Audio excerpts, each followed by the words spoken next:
This is Hidden Killers with Tony Bruschi.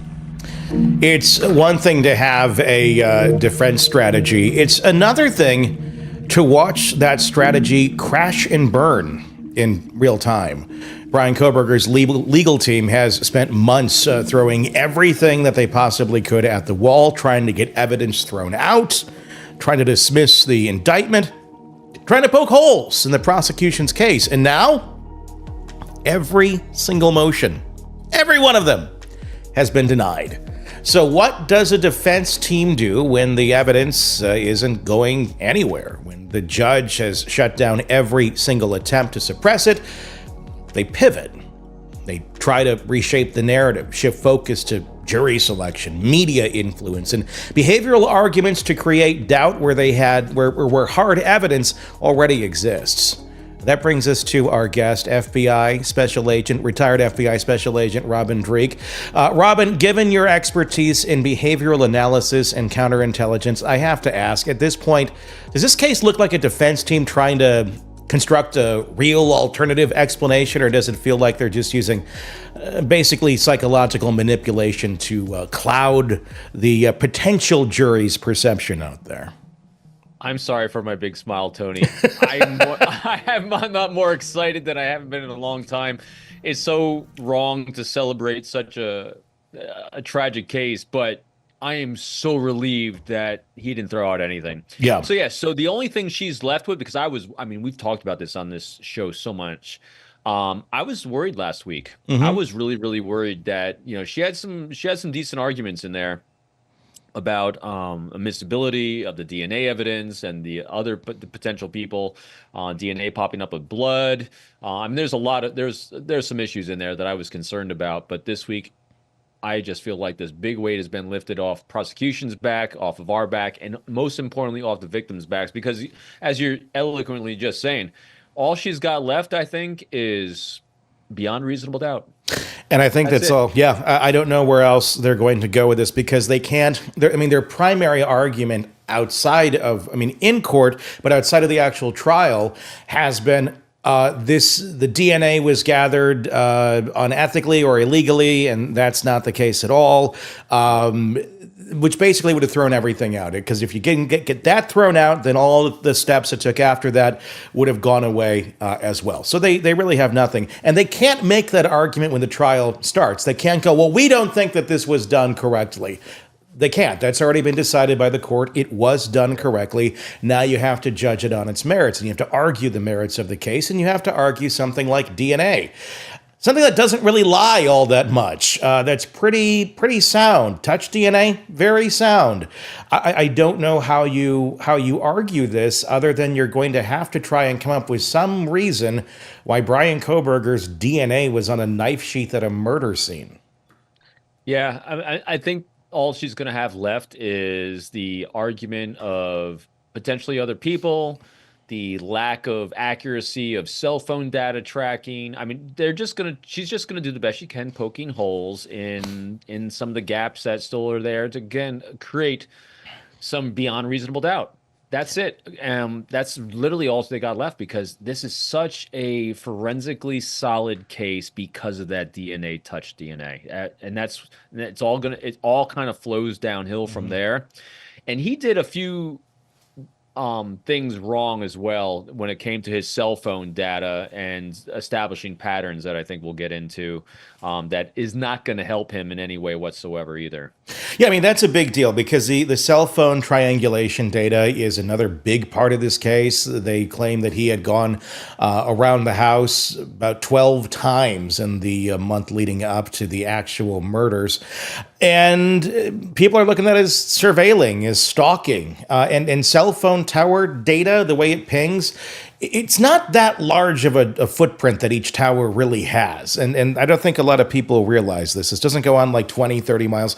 They're a couple miles each. Give or take a bit as far as what each tower can cover. That's how it pings. That's why they're everywhere. And that's why you can really get a good idea of where someone is coming and going from. Plus, there's going to be GPS data likely on his phone as well that we don't know anything about yet. That we'll see how that comes out. But why don't you speak to that? Some of the other flaws flaws and some of the mistakes that he made with his cell phone that are not going to play well for him once he's facing a jury.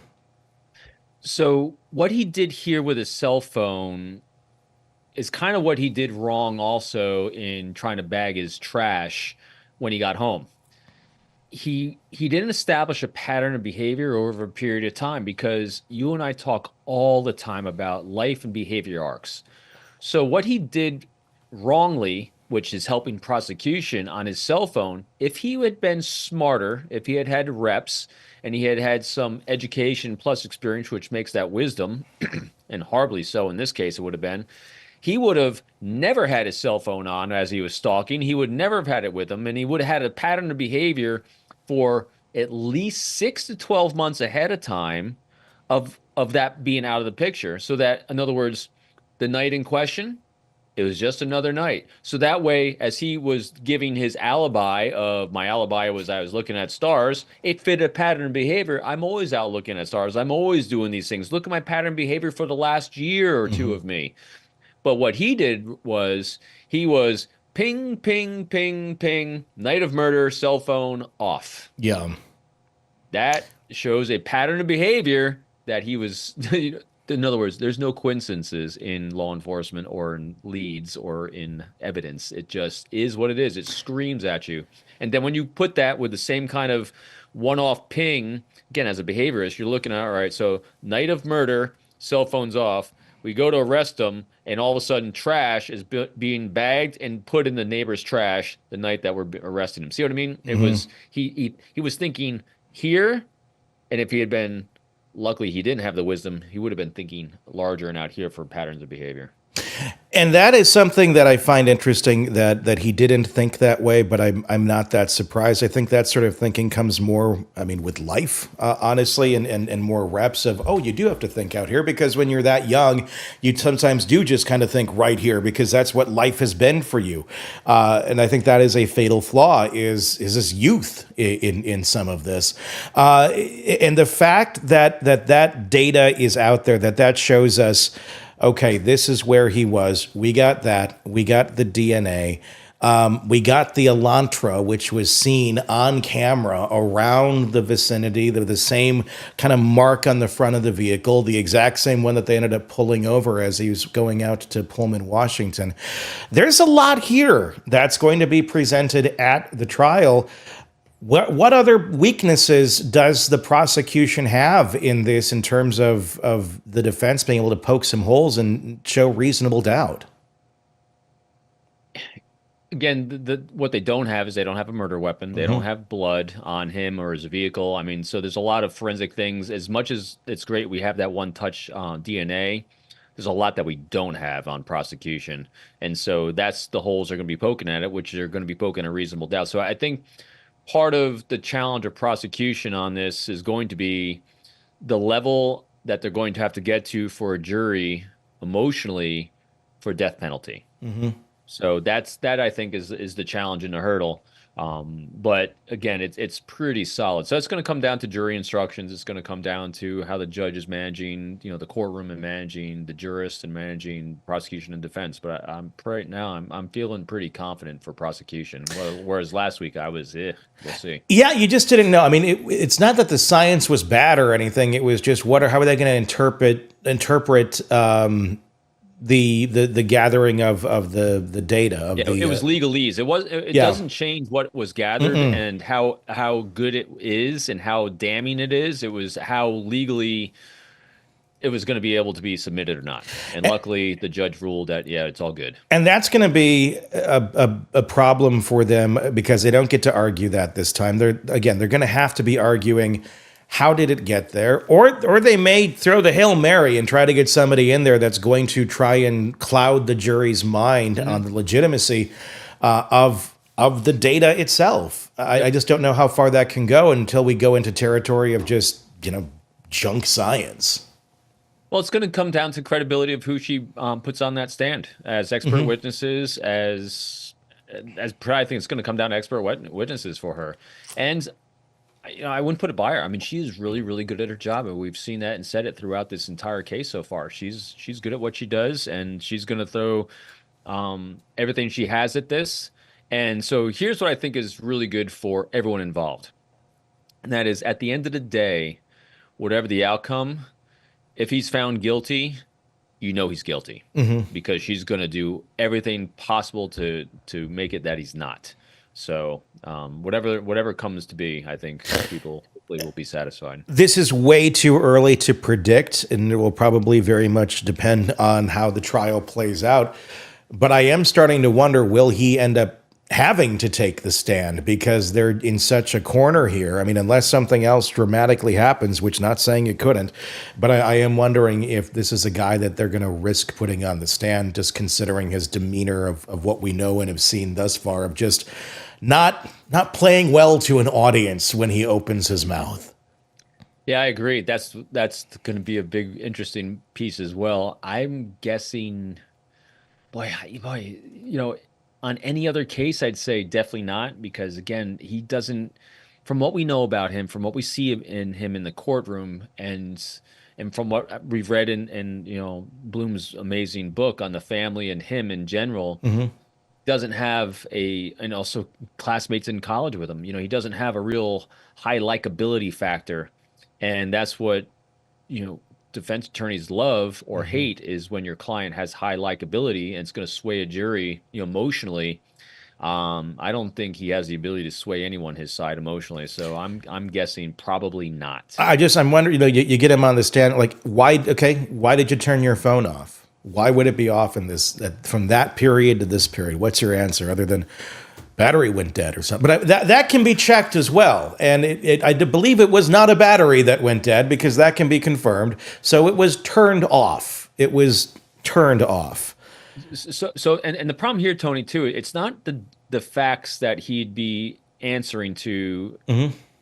It's actually his emotional connection to the information he's providing. We saw this with the Alex Murdaugh case. The fake tears, the blubbering on cue. It looked like he was reading from a script. And as much as I think Alex Murdaugh is a horrendous psychopath as well for what he did to his wife and son, I think from what we understand, again, not a clinical psychologist or licensed in any way, but from what we are seeing and observing, the potentiality of Kohberger being less emotionally connected to human beings is much higher than even Alex Murdaugh.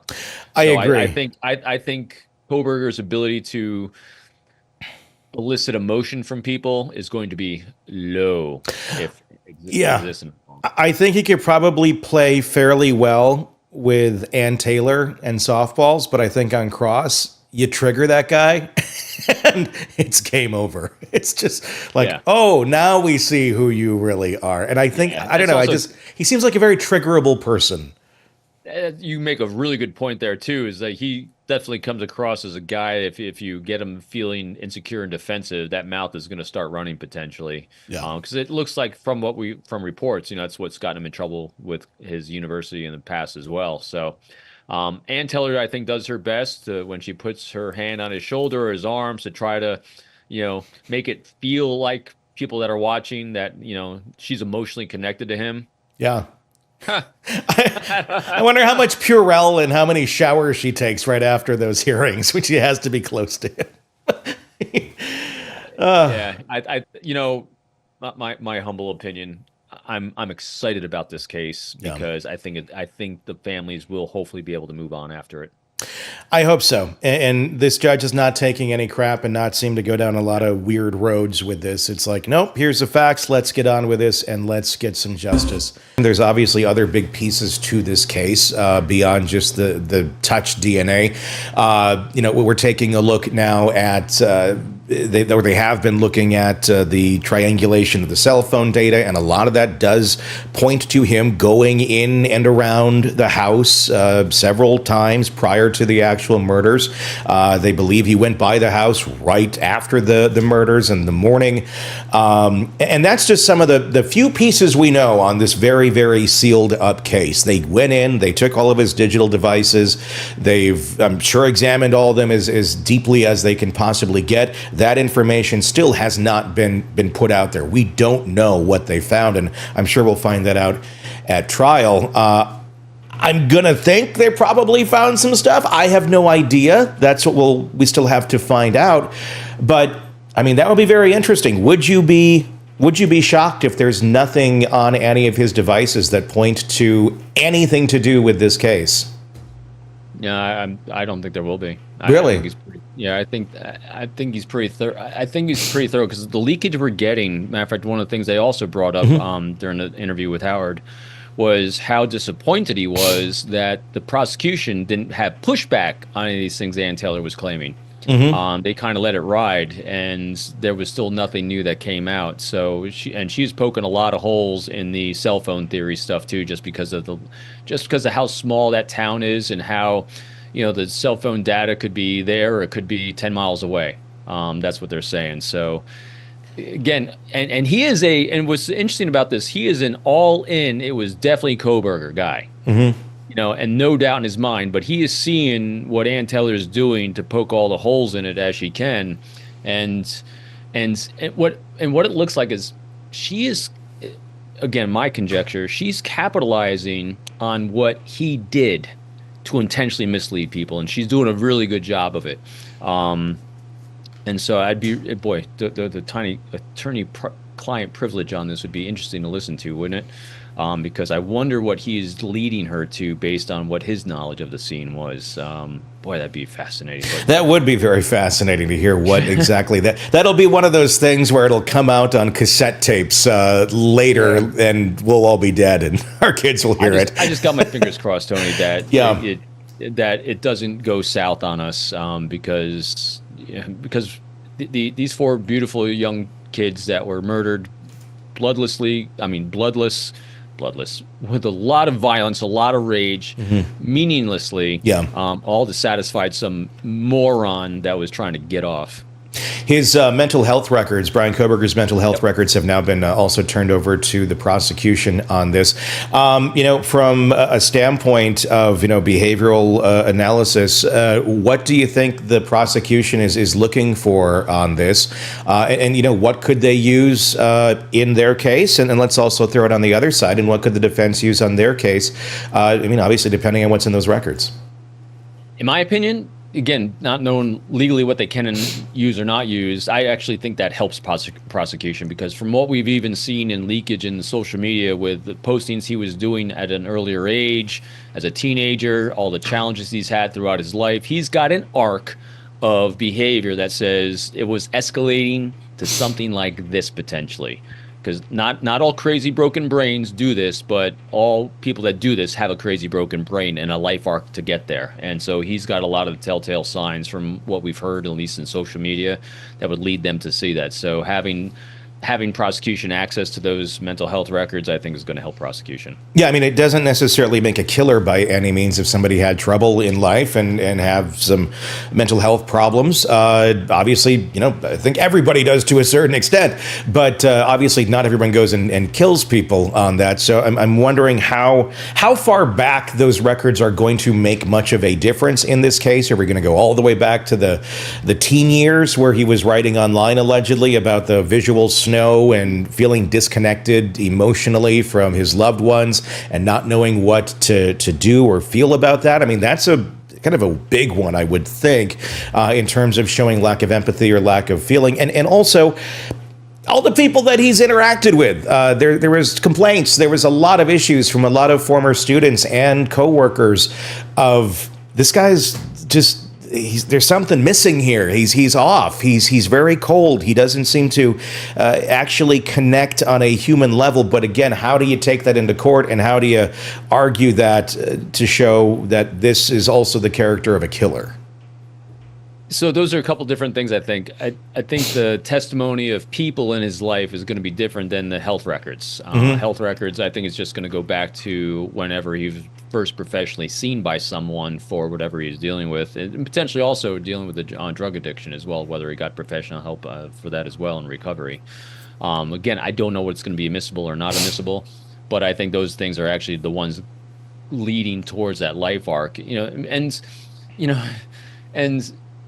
From what because again, reading the book on him and his family and his dad, there's a lot of caring in this family about trying to help him throughout his life. And so when you try to help someone, there's a lot of records of people trying to help someone. So he wasn't someone that was cast out by his family at all.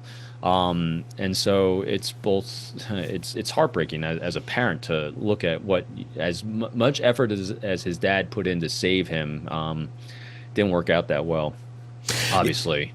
But I think there's going to be a lot of records for it. I mean, very much, yeah. Like it's a broken brain. If in fact this is him that did do this, with having all those people, feeling that way about him.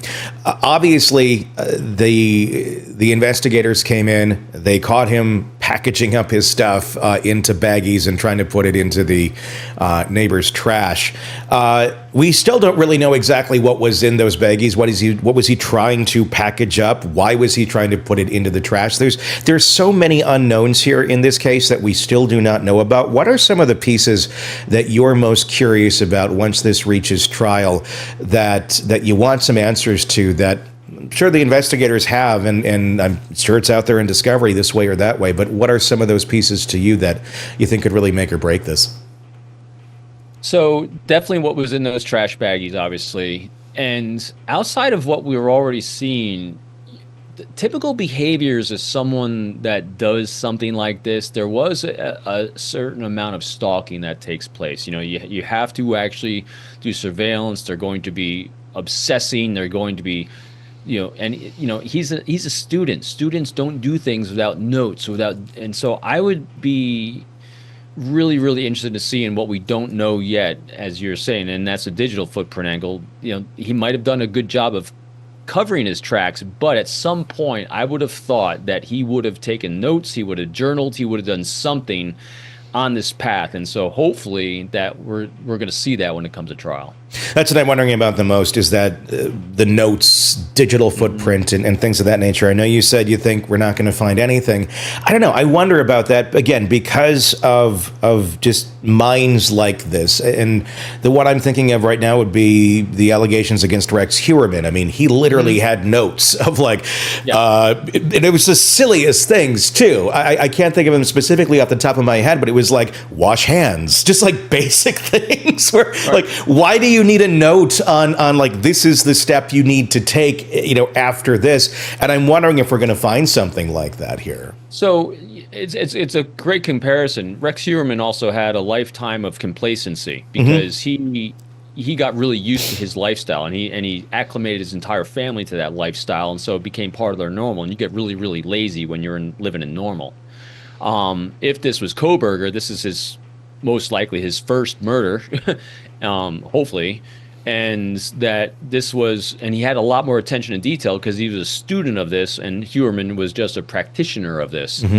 And also, though, the reason why I say that we have a probability of not having what we're hoping to find, which he definitely would have done, taking notes, having detailed plans, he would have had that to do what he did.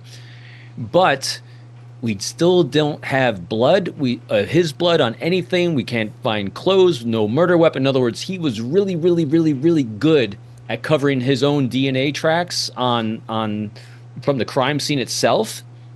He probably would have done the same thing on his digital footprint, I would think.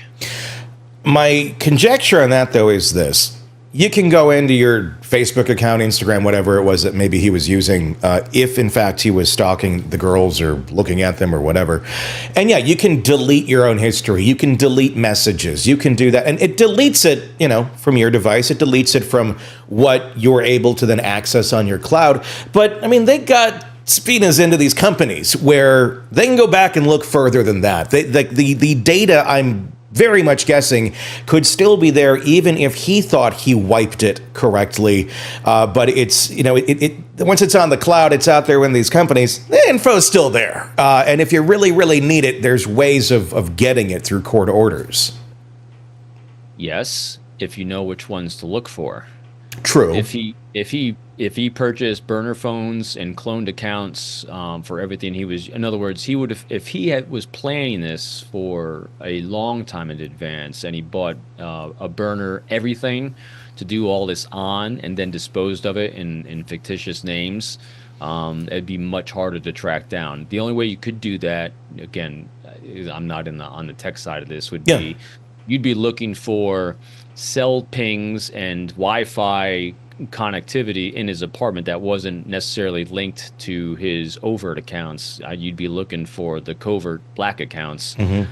Much more challenging for investigators. Again, we're way out there on the conjecture side, but if Howard Bloom is correct in his thoughts and opinions on this, I wouldn't put it by him to do it to that level and extent. I mean, criminals using burner phones, it's pretty common. Sure. And could he have used that kind of methodology to do his planning? Yeah, very much so. So we'll see. Yeah, what was he doing? I hope not. Yeah. I mean, you're right. I mean, one would assume if you're stalking someone, you wouldn't be using your name. You wouldn't be on your own account. I would think you'd probably have some sort of fake account going on there. And then it would be very difficult to trace that back because there's millions of accounts created every single day on these platforms by bots and such, where they go into the ether. It'd be almost impossible to find, maybe who or what. And also, Tony, I'm sorry to interrupt. And so let's go back also to think about him as a PhD student in criminology. He studied how people were caught. Mm-hmm. And so this was a very common way that people got caught. And so it looked like, and that's why my initial thing when I saw him in a courtroom in his initial statements were he was surprised he was caught, because being a student of people that got caught, he would do all these things to prevent him from being caught by those same methodologies. Him knowing in advance that, hey, people like me keep notes, they journal, and they stalk people. I got to cover my tracks from doing that, so I'll need to do X, Y, and Z. People get caught because they leave blood traces, in their vehicles and all these things, and the murder weapon, all these things. So I need to cover my tracks there.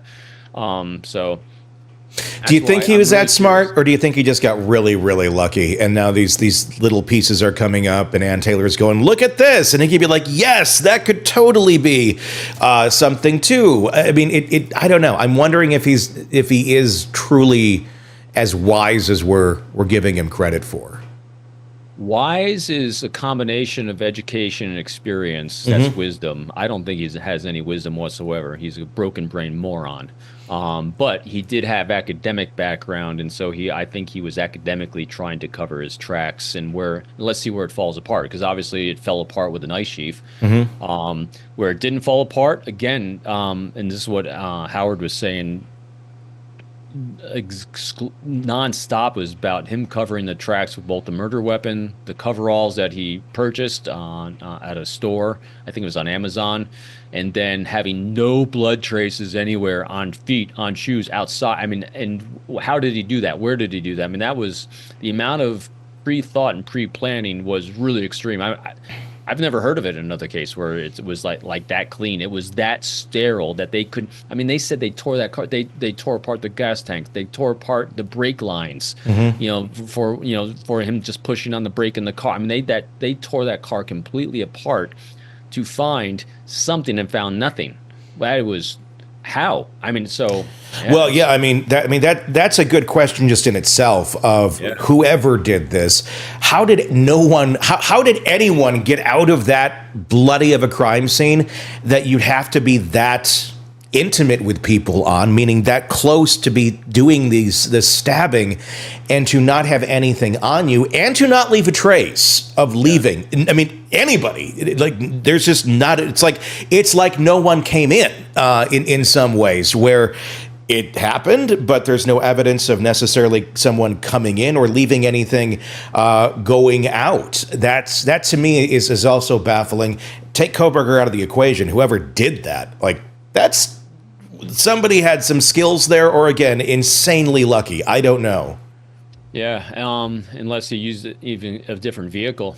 It's the only thing I thought of as well. And they're looking at analyzing his route that he took. He also was it Snake River? One of the rivers he drove by could have dumped stuff in there, but they've been law enforcement scouring the rivers. They've been scouring the entire area. Howard had a theory of maybe they put it up. Maybe he hid up instead of everyone's looking down on the earth for it. Maybe he put it up in a tree. I mean, there's all kinds of crazy conjecture on what he could have done to hide usually the most telling part of any crime is that, and that is what's completely missing from this. Yeah. So many questions, and we have a long ways to go before this hits the courtroom, and I think anything is still possible. It's one thing to walk into court knowing you've got a tough case. It's another to watch every single legal strategy you've planned get shut down before trial even begins. And that's exactly where Bryan Kohberger's defense team is right now. Motions to suppress? Denied. Motions to dismiss the indictment? Denied. Motion to take the death penalty off the table? Also denied. At this point, their legal playbook is looking thinner than, an airline napkin or the now non-existent Sky Mall. So with every major piece of evidence locked in and the prosecution not missing a single legal step, what does a defense attorney even do at this point? How do you create doubt when the jury is going to hear about the DNA, phone data, and surveillance footage tying your client to the crime? Bob Motta, defense attorney, joining us to discuss all of this and the latest events here in the Bryan Kohberger case. Bob, you've defended tough cases. When you're sitting in Kohberger's defense chair right now, looking at the stack of admissible evidence and a death-qualified jury and no prosecutorial wins, what is your next move? Defend the case. Yeah. Look, as a defense, you lose motions to suppress way more frequently than you win them. So Ann Taylor was not surprised. I think that she probably thought that she put forth some good motions, had some valid arguments. If down the road they believe that the judge ruled improperly on the law, then, it gets taken up on appeal if he's convicted. So, if you're Ann Taylor and you're like, all right, like you're assuming you're going to lose them, is what I'm saying. Sure. So you're not thinking that you're going into the case where you've stripped the state from all the evidence. No. You're going into that case. You're making your record. You're filing the required requisite motions to suppress to preserve those issues for appeal.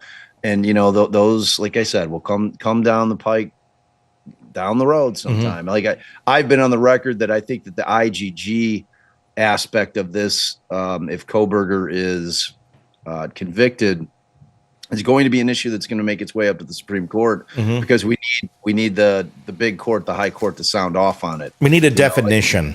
Yeah. We do, and we need parameters. We need to know from the highest court in the land, where it becomes the law of the land, what the cops need to do in order to be able to use that. Because they like to just call it, it's a tip. It's a tool. It's more than that. And the fact that you share DNA with your relatives, because right now where it stands with that stuff, and I know I've gone a little far afield from your question, but where it stands right now in the law is that you don't even have standing in terms of being able to attack it if they've gotten a match from a distant relative's DNA. Because you share that DNA, they're like, oh, well, this is a cousin fifth removed from you, but we're able to make the family tree and it leads back to you. So we got to you. You don't have the standing to challenge that at this point because it's not your DNA per se, even though you share the DNA. So that's to me where the real argument's going to lie, because it's well settled that, Tony, if you went into, say, a restaurant and you had a nice glass of iced tea, and you had your mouth all over it and your hands all over it, and you left that restaurant and the feds are sitting on that restaurant, or law enforcement's at that restaurant, after you dip out, they creep in there and say, hey, we're going to need to take that glass. They drop it into you've abandoned that DNA. So you no longer have a privacy interest in it. It's not the same thing with DNA. That is not the equivalent of DNA. DNA, you're not abandoning it. It's not a thing. Like if you share your DNA with a distant relative, I think personally that there's a privacy interest in that. And I'm not suggesting that law enforcement not be able to use it anymore. What I'm suggesting is go get a goddamn warrant. That it can't be a fishing expedition. We don't want law enforcement being able to dig into all of us with the thing that tells the government more about us than anything on the planet, which is our DNA. without them having a warrant. It can't be the beginning of their investigation. It like go in with a little probable cause, get the warrant, say, all right, this is what we got. And just have the judge say, all right, I think that's sufficient. Go ahead, do what you're going to do with the IGG stuff. So, if he's convicted, I think they'll go down the road. But in terms of being Ann Taylor sitting in it, you're going to have to do what most defense attorneys have to do at a trial. And you're going to have to try to pick apart piece by piece everything that the state's going to be putting on in that case. You got to look at it. You look at it globally, but the attack is piece by piece. You look at it like, all right, we got the touch DNA on the sheath. I think that all of us in this defense room, in terms of our team, would agree that is probably the most damning piece of evidence they have. It's coming in. How do we attack it? And then you formulate how you're going to attack it. And the easiest attack on touch DNA is it's super easy to leave touch DNA. So you're saying, okay, well, the transfer of touch DNA will be able to establish that's that's not real damning evidence. The question that we have to answer is, how did Bryan Kohberger's DNA end up on that sheath, even if it was easy to do, right? If it's not him being in that house, at what point was he close enough or in possession of that sheath that his DNA could have been on it, that it's explainable to a jury?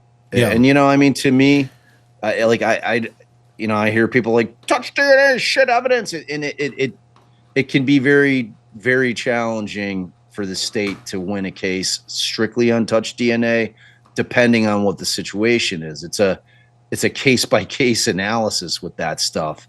If you've got something where, this knife sheath was bought at a Walmart and it was the floor model and 500 people have touched it, and that's something that you're dealing with. You're like, well, this thing was out for public consumption.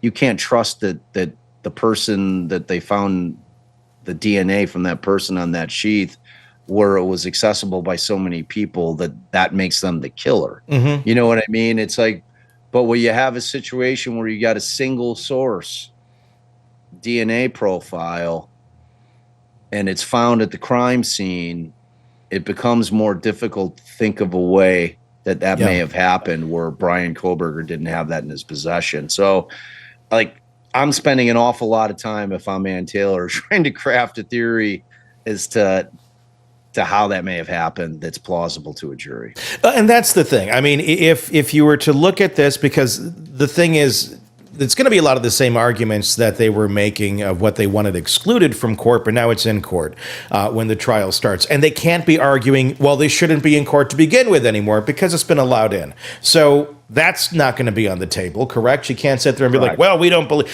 Now she has to actually argue the merits of the touch DNA, which the science, it's pretty solid. I mean, I don't know where it's very questionable. It's not like this could possibly be someone else. Once they narrow it down and once they did get that statistical match, once they did do the warrant, once they swabbed Kohberger, matched it to the touch DNA, and like, yep, that's him, because there's no more people in the world that it could be, because there's not that many people out there.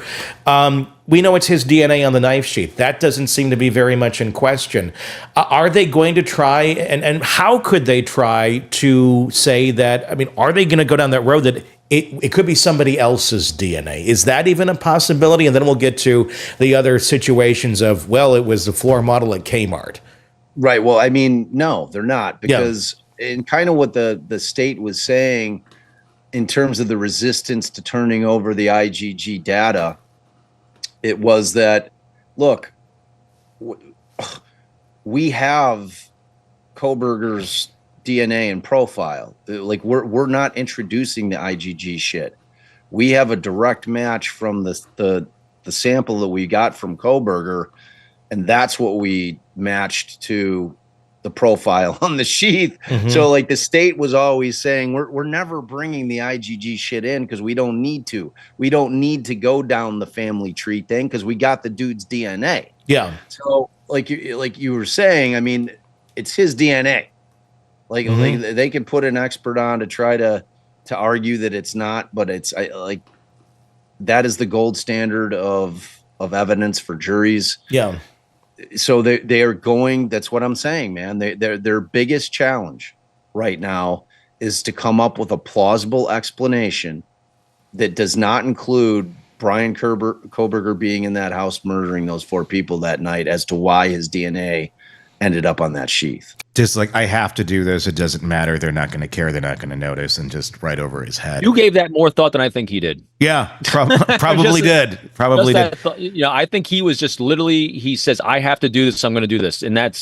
And he's just, I studied it. I got to make sure I don't have my fingerprints on anything. Committed this crime. I got to, for a period of time, man, I think he's working in blocks of time that he thought were going to be appropriate. That's why he didn't turn his cell phone off from the time he thought of committing a murder, like a year maybe prior to actually committing it. If he was doing it from that, if he was actually really, really thinking deeply, again, let's assume it's him, and he's not convicted yet, obviously. But if he, from the single point that he said, I need to do this to feel some rush, this is what my plan is, from that point on is when he should actually start turning his cell phone off when he goes out for a drive, rather than in a time block like the night of it, because now it's too obvious. He has to, in order to hide in plain sight, you actually have to create plain sight normal behavior over a large period of time. That was what is now, granted, I feel like I'm giving instructions on every serial killer out there, but you got to establish periods of time. I only do this because literally, when we're recruiting a spy, how does a spy hide in plain sight? They didn't go from zero to spying for us. They went over a period of time. They established a pattern of behavior over years and decades of being able to have covert conversations with us that would look like they're not to everyone else. I know I'm kind of being a little coy there, but in these cases, I think if he was actually doing a good job, he would have been thinking longer term of establishing patterns of behavior. I mean, think of, we were just talking about the Huerman case.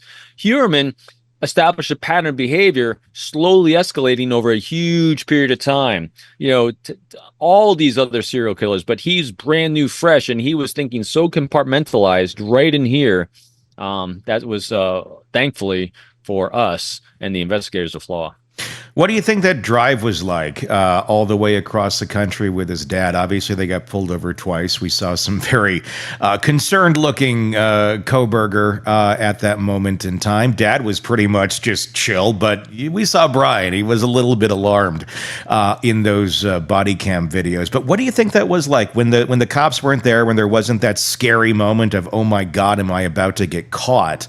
But just the two of them, sitting there chatting, father, son. Do you think it was a normal drive that they would have had before these crimes were allegedly committed by him? Or do you think there might have been something off in that drive that they'll be able to pull out of him in cross-examination?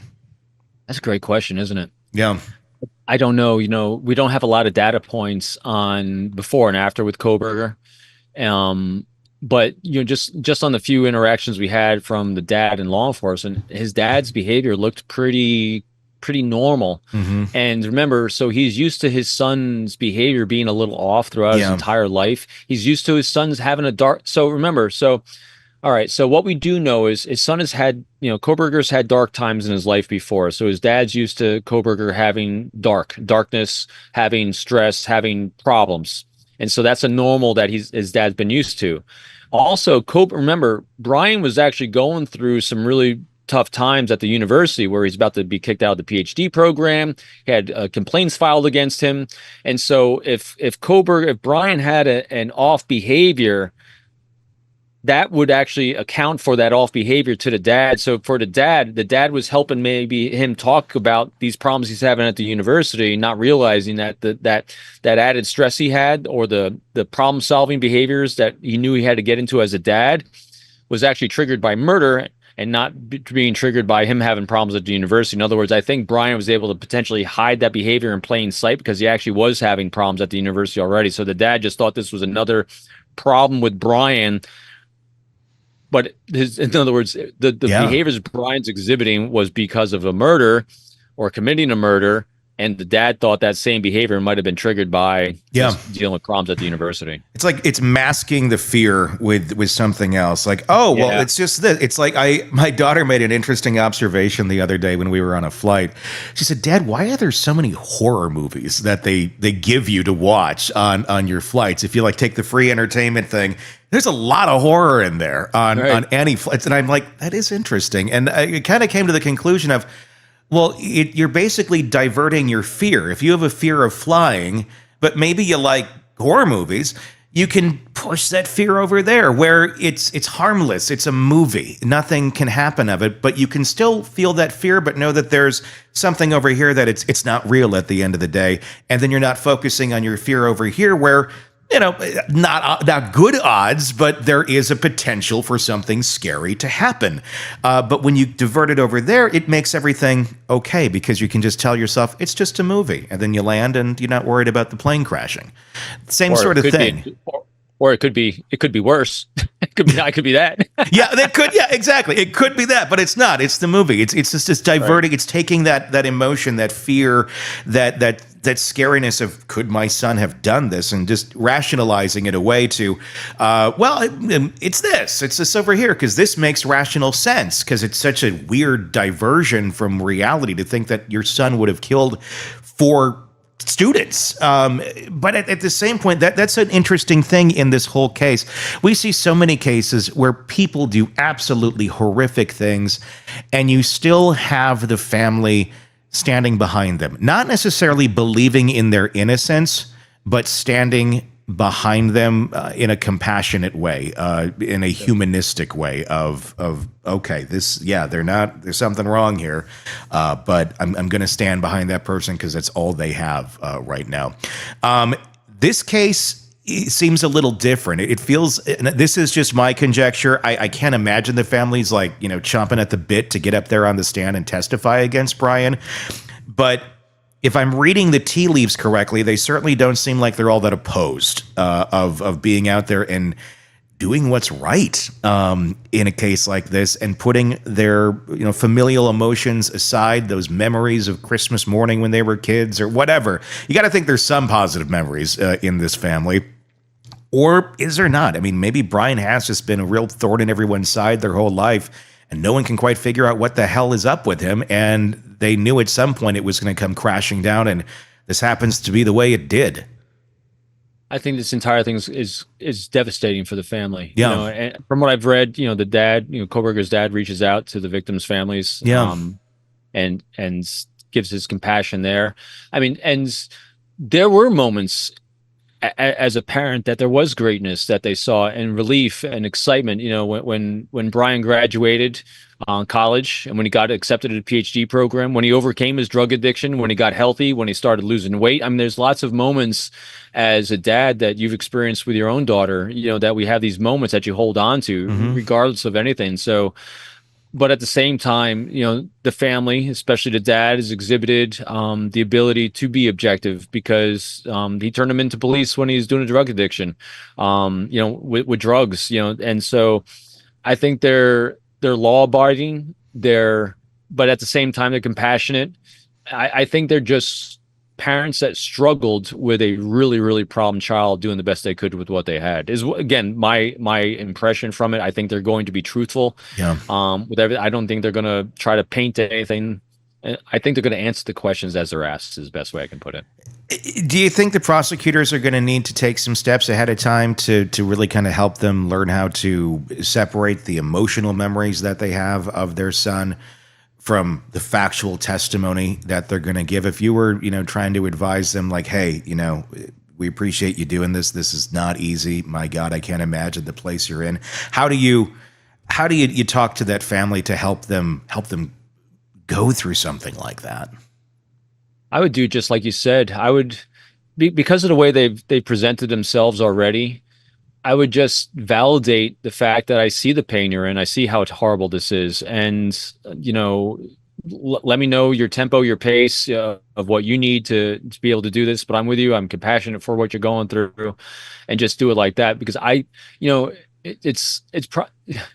think his parents and the sister. I think the family members are probably going to be one of the most damning things against Bryan, and it's probably going to kill the parents of that, because I think they are going to be able to lay out these behavior patterns that are going to be very damning. And it's going to crush them to be able to do that. I mean, think about that. I mean, your testimony is probably what's going to potentially kill your son. Yeah.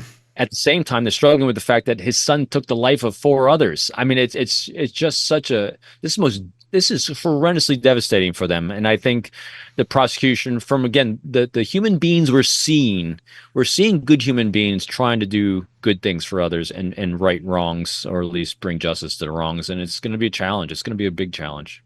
One more complete conjecture question. It's a piece of evidence that we know exists. We don't know what's in it as of yet. It's the note to Dad that was found in his apartment.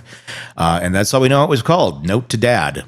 Could be nothing. I mean, it could literally be like a note that he wanted to give his dad when he was going to pick him up and remind him to, pick up more milk or something. Who knows? Or, if we're looking a little bit darker here, it was left in the apartment. It wasn't something that he brought along with him when his dad picked him up. It was there. Almost, if it is what we think it is, a note that he could get to his dad. Investigators would find it eventually if he were to be caught down the road. I mean, that shows, if it is that Kohberger was thinking he might get caught, and maybe there's some words that he wanted to say to his dad. If it's that, what do you think is in that note?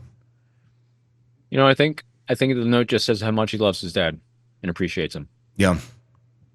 I think it's really simple. I don't think Kohberger is going to leave anything that incriminated himself. But I think he wanted something to let his dad know that he sees what his dad has done for him his entire life. Yeah. It shows a little bit of humanity in a character that otherwise doesn't seem to have a whole lot of it. It's interesting. Yeah, they can kind of weave in and out at times. He struggled with it. We saw from his earlier writings and blog postings that we think were his. I mean, he wanted to do right. He wanted to be a better person. He kept taking steps to do that. And his evil side just got a hold of him. I literally think it's what it was. He struggled with it, and I think everyone around him struggled with it. And unfortunately, 4 beautiful young lives were destroyed, as well as the families, because he couldn't overcome and made some really, really horrendous choices with the evil inside of him. Well, another big piece that they were trying to argue that they shouldn't be looking at, which tells me there's probably something there, is the Amazon search history. And there was a couple other search histories as well, and purchase histories. One would start to wonder, okay, we're going after Amazon. We don't want to see this purchase history. Why would that be? Like, what's on that purchase history? And if we end up seeing a K-bar knife and Sheath on there, is it kind of case over? Look, the best argument for the defense in that scenario is that they don't have the weapon.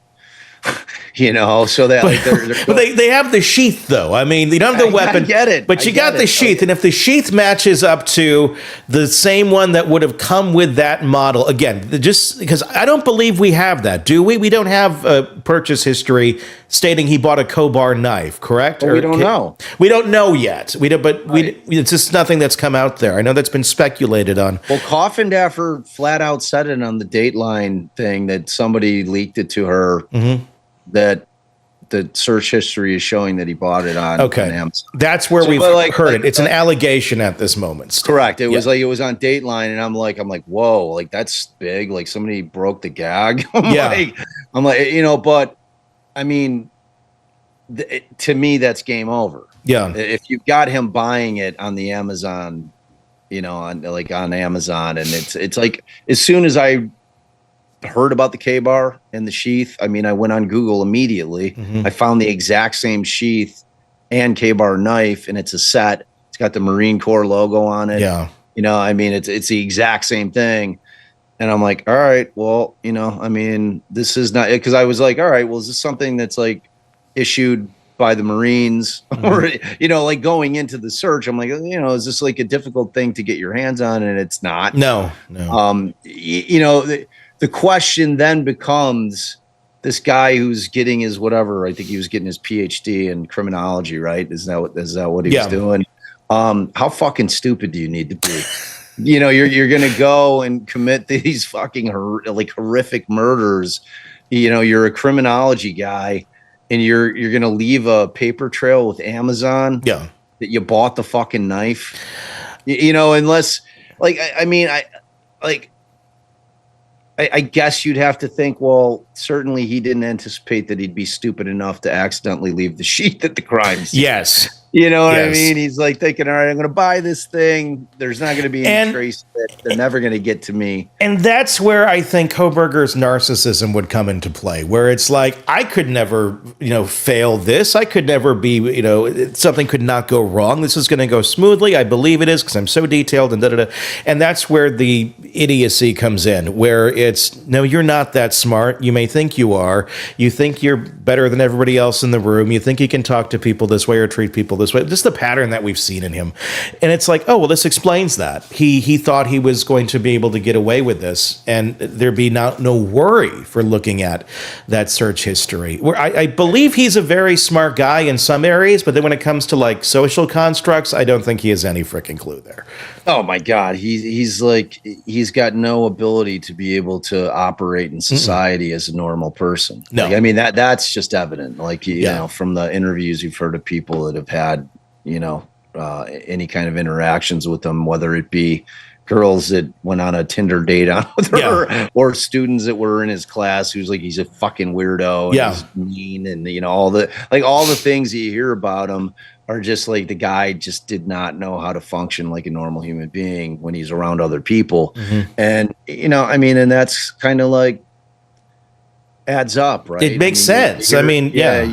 You hear the white snow thing, that thing that he wrote up talking about this thing he has. I'm like, this guy kind of sounds like the dude. In his mind, he thinks he's being under the radar on so many of these things, but it's so obvious to anyone that he's not. And that's the problem. But that's a problem with a lot of folks that are like that are not murderers. You can just tell, like they, think you're kind of being, but you're not. I mean, everyone can tell what's going on here. And that's where I think it all falls apart for Kohberger. So you have the DNA is staying in, the cell phone tracking data is staying in, pretty much everything is staying in. Nothing is going out. So now they're going to have to try and argue all of these points. I get, going to try and argue the floor model, maybe. I mean, I guess, but if you got it on your Amazon receipts, that doesn't go very far for you. It's just, where do you go? I mean, can you argue the cell data, the pinging of it? I know it's like, yes, there's multiple towers, and yes, it does cover a certain distance. People will be surprised how small of a distance each tower actually covers. I think if you really look at it, you got that. God knows what else they have on the digital footprint. I'm assuming they're going to have some GPS information from his phone as well that will probably further corroborate the pinging as far as more of an exact location as to where he was at, other than when the phone's off. What do you got here? I mean, what else do they have to try and argue this other than he likes to look at the stars? Yeah, in terms of the night of, remember, they've put forth that they've got an alibi. Right? Yeah, he likes to look at the stars. Right, he's a big stargazer guy. He takes those late night creepy drives out there because that's what he likes to do. And so I'm assuming the night of, and if I'm Kohberger and I'm like kind of trying to create this narrative leading up to me doing this thing, like for months leading up to it, I'm gonna do exactly that. I'm gonna go out and drive. I'm gonna establish that I do this. It's my habit. I enjoy it. I get to think. I like being alone. There's nobody driving, whatever. Mm-hmm. If I'm Kohberger, I'm driving out to this forested area and I'm fucking leaving my phone there. Like literally so that it tracks while I'm there, so that it, like, if a signal can pick it up, it'll pick it up as me being in that area at the time that the state thinks the murders took place. Mm-hmm.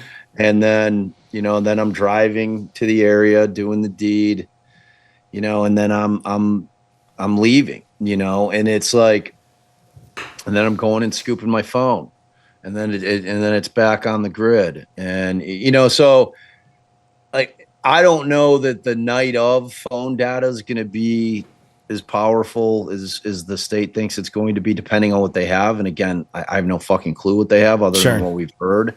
I think that it's really powerful circumstantial evidence, the 12 occasions that he happened to be creeping around that residence. I think it's powerful evidence if they are able to put him around King Road the following morning after his stupid ass remembered or figured out that he forgot the fucking sheath. Mm-hmm. And he's like, oh my God, like I got to drive up. Like, cause my hypothesis on that was, okay, he realized at some point he didn't have the sheath anymore during the course of the night over the next few hours. Yeah. I don't have the sheath. Like, can you imagine that realization at that moment? Oh my God. Yeah. Because he like clearly didn't, if it's him, he didn't realize it when he's walking out of the place. Like he just like, your mind's going a million miles an hour. You've just committed 4 horrific murders. Like if he's the sick fuck that we think that he might be, like he's probably exhilarated. He's not thinking of it in a way that a normal person would be like, oh my God, what did I do? He's probably walking around with a raging heart on like a fucking freak. And, who knows what's going on in his head. Whatever it is, it's not making sure that he's got all his shit with him. No. So when he figures that out. So, in my estimation, there's 2 arguments you can make. You could be like, oh, he's that guy that creeps by the crime scene just to relive it and because he wants to see what's going on over there. You hear about killers doing that a lot. Or he's hoping that the girl that was still in there that may have seen him, and I don't know if he saw her back, it would seem like he would have had to, that she's sleeping.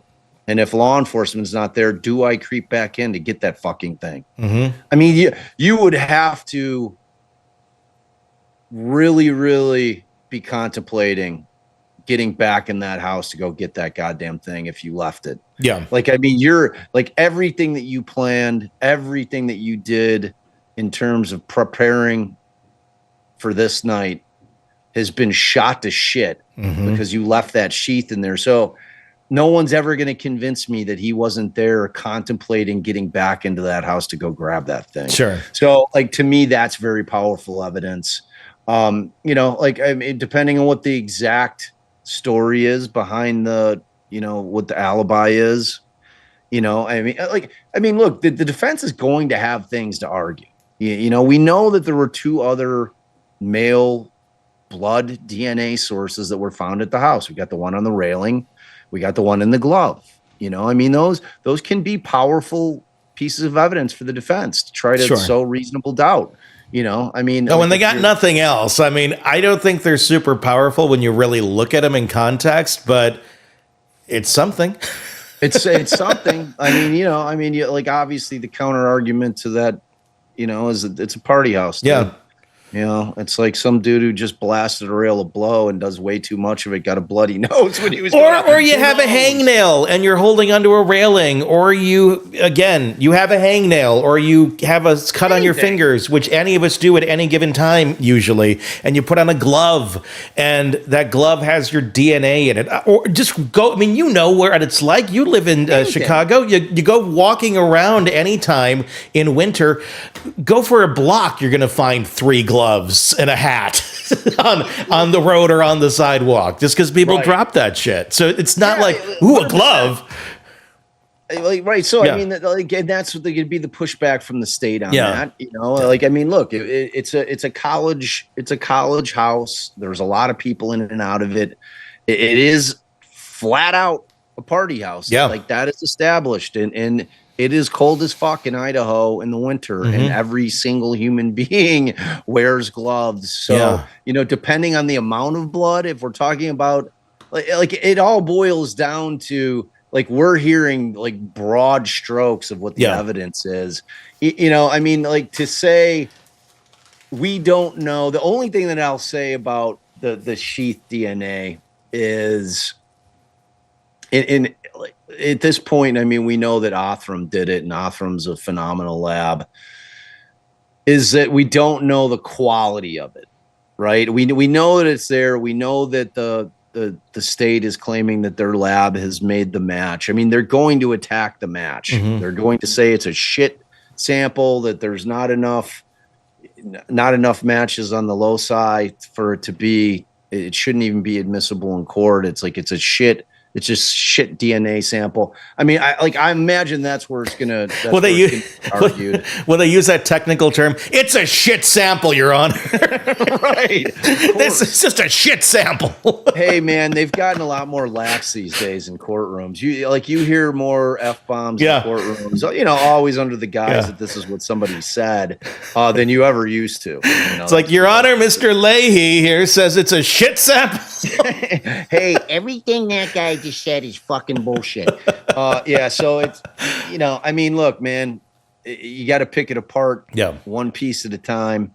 And, you know, I mean, she's mounting a defense. She's going to have witnesses on.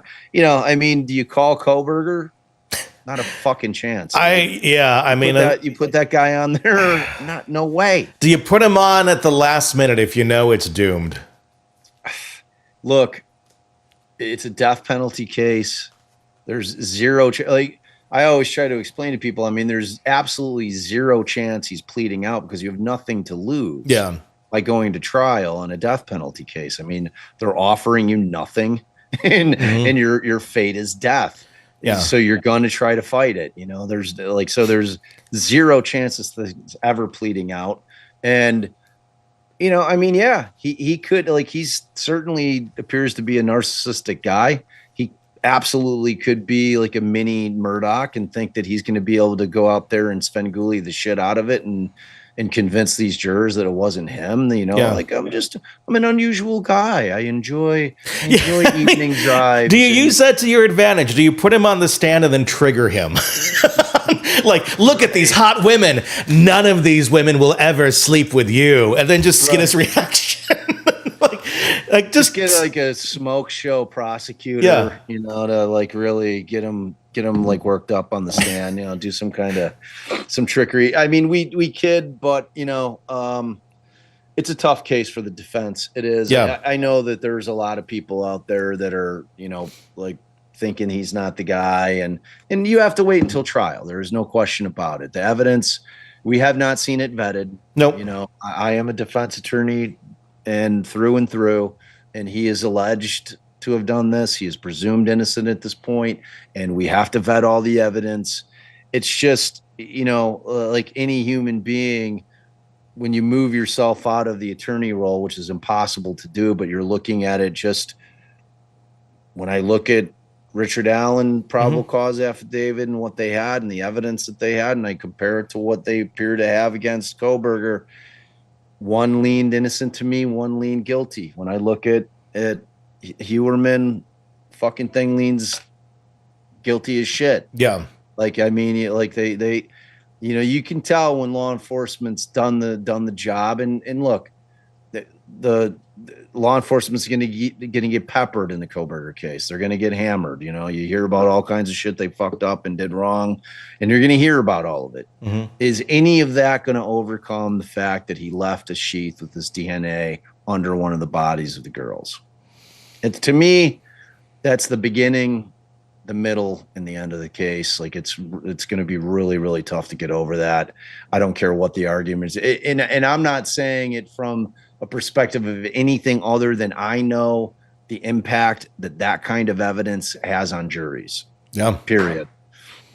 And it's certainly going to have its impact. Indeed. The latest true crime stories, expert breakdowns, and shocking twists, all in one place. Press subscribe now to the Hidden Killers podcast and True Crime Today.